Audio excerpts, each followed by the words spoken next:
আমাদের এই আন্দোলনটা শুধুমাত্র আমাদের বোনকে জাস্টিস পাওয়ার আন্দোলন নয়, বোনকে জাস্টিস পাওয়ার আন্দোলন তো বটেই, তার সঙ্গে সেই সমস্ত বোনরা যারা ডাক্তারও নয়, যারা টিচারশিপ করেন, যারা পুলিশে চাকরি করেন বোনেরা, যারা অন্য কাজে নিজেদের প্রাইভেট সেক্টরে কাজ করেন, সমস্ত বোনেদের জন্যই আমাদের আন্দোলন, সমস্ত ভাইদের জন্য আন্দোলন। এর মাঝে দু একজন চুনোপুটি কি বলছে, ডাক্তারদেরকে কসাই বলে, ডাক্তাররা কোন এক জায়গায় কোন ডাক্তার কাকে রেপ করেছে এটা বলে তারা আন্দোলনে ডাক্তার সমাজকে বদনাম করার চেষ্টা করছে। মনে রাখবেন,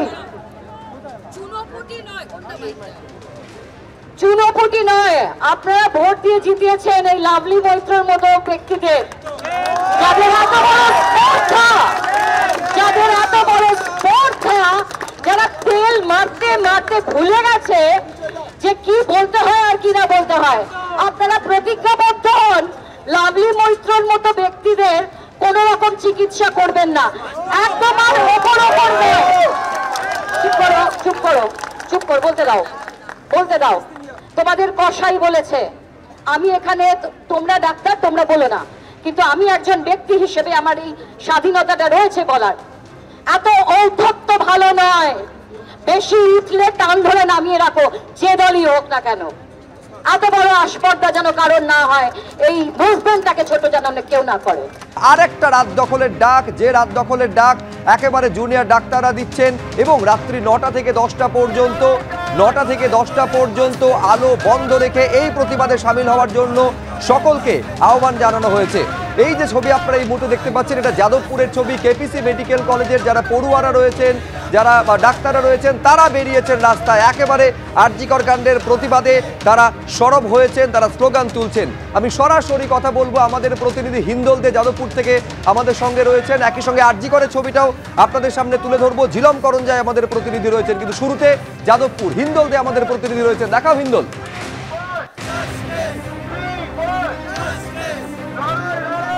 একেবারে শুভজিৎ, দেখো সেই চিকিৎসকরা শুধু চিকিৎসক নয়, বহু মানুষ তাদের সঙ্গে একাকার হয়ে গেছে, তারা পা মিলিয়েছে। এই মুহূর্তে তুমি দেখতে পাচ্ছ, ক্যামেরার পার্থপ্রতিমকে বলবো সেই ছবি দেখাতে।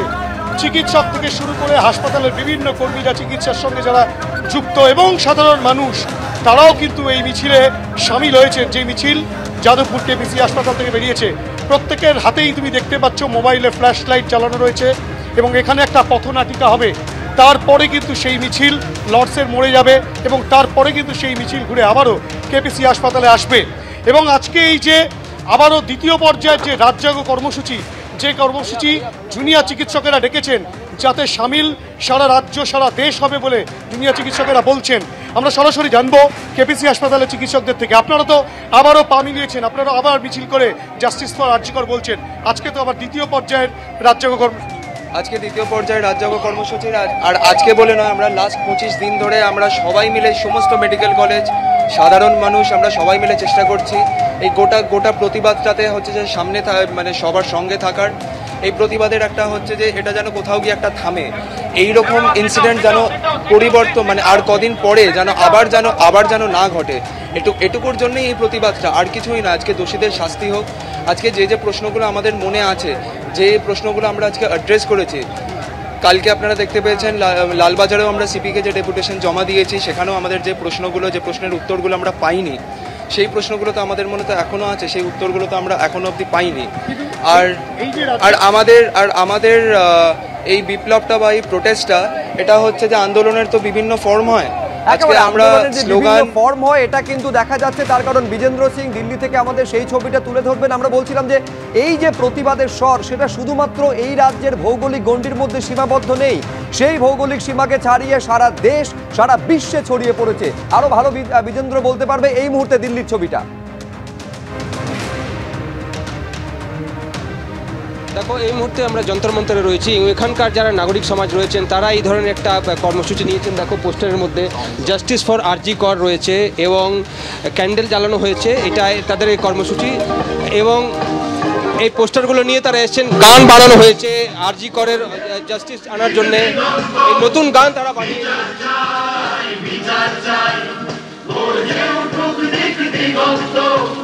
বিচার চাই, বিচার চাই, তিলোত্তমার খুনের বিচার চাই, বিচার চাই, বিচার চাই, আগুন জ্বলুক দিক দিগন্তে, বিচার চাই, বিচার চাই, তুফান উঠুক সখানে নেই, অপরাধীর শাস্তি চাই।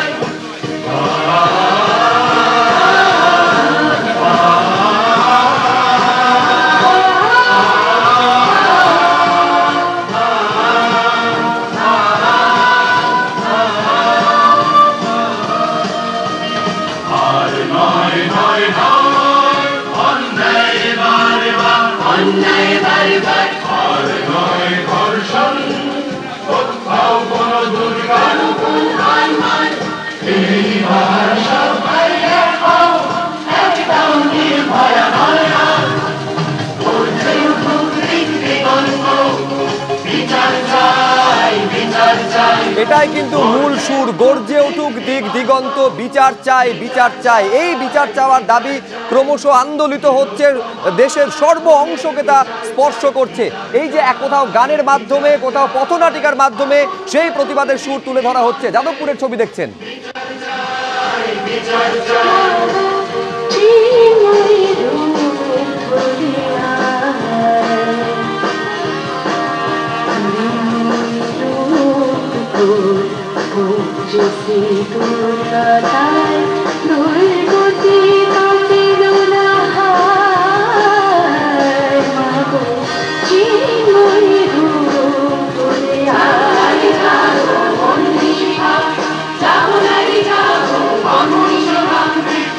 যে ঘটনাকে কেন্দ্র করে, যে ঘটনার প্রতিবাদে আজকে সারা দেশ গর্জে উঠেছে, একেবারে আরজি করে যে নারকীয় হত্যাকাণ্ড এবং ধর্ষণের ঘটনা ঘটেছে, তার বিচার চাইছেন রাজ্যবাসী, তার বিচার চাইছেন দেশবাসী। আরজি করে ছবিটা আমাদের প্রতিনিধি ঝিলম করঞ্জাই তুলে ধরবেন। দেখাও ঝিলম।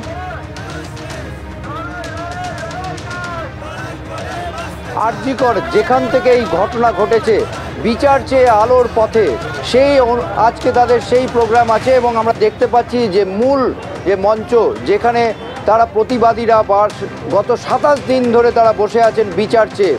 আজকে তাদের এই যে বিচার চেয়ে আলোর পথে, তার জন্য তোমাকে বলে রাখবো যে সিআইএসএফ এর ঊর্ধ্বতন কর্তা যারা এসছেন, পদস্থ কর্তা থেকে শুরু করে পুলিশের পদস্থ কর্তারা, হাসপাতালের অধ্যক্ষ উপাধ্যক্ষ সহ বেসরকারি নিরাপত্তা কর্মী, তারা একটি বিশেষ বৈঠক করেছেন এবং সেই বৈঠক দফায় দফায় হচ্ছে যাতে 14 তারিখের ঘটনার পুনরাবৃত্তি না হয়।